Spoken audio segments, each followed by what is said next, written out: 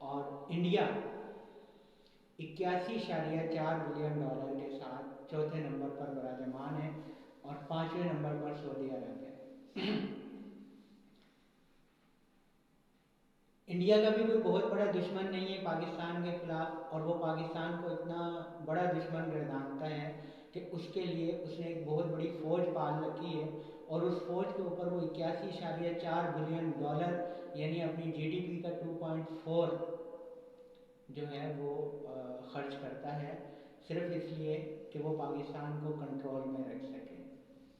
سعودی عرب کے اپنے مفادات ہیں جس کے لیے وہ 75 ملین ڈالر، اس پر میں جو ہے وہ مجھے زیادہ معلومات نہیں ہے، میں بات کو اسکپ کرتا ہوں یہاں سے، اور پھر مختلف ملکوں سے ہوتے ہوئے میں جو ہے وہ اسرائیل کو تلاش کر رہا ہوں۔ اسرائیل مجھے نظر آ رہا ہے 15ویں نمبر پر، اور اسرائیل ایک چھوٹا سا ملک ہے اور اس کے کوئی بہت بڑے دشمن نہیں ہے، بلکہ یہ دوسرے ملکوں کا دشمن ہے، اور اس نے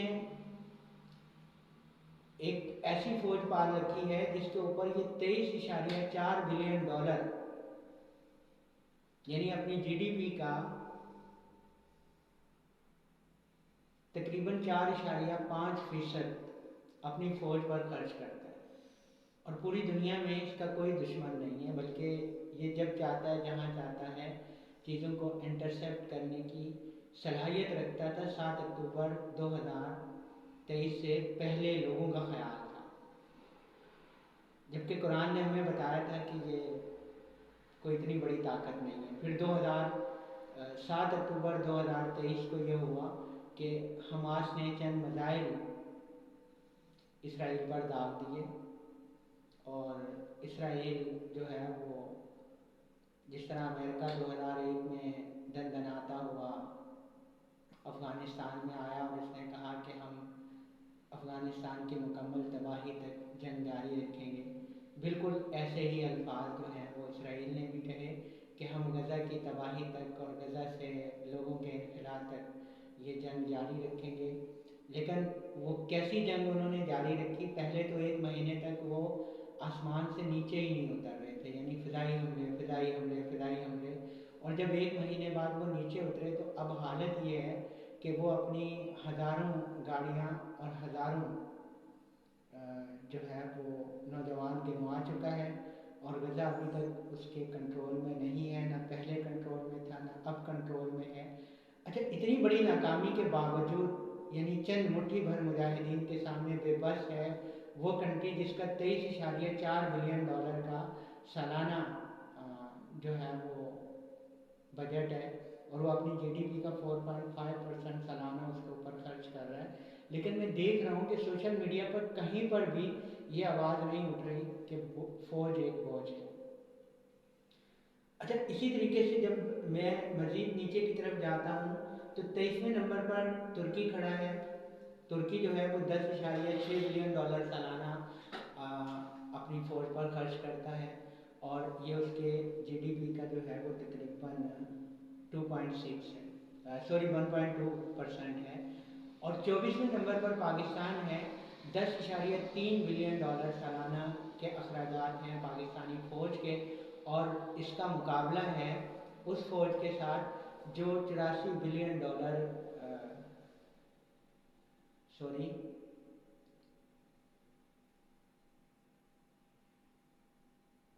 جو 81.4 بلین ڈالر کی ہر سال اس کے خلاف تیاری کر رہی ہے۔ تو اب آپ اندازہ لگائیں کہ 84 بلین ڈالر سالانہ کہاں، اور 10.3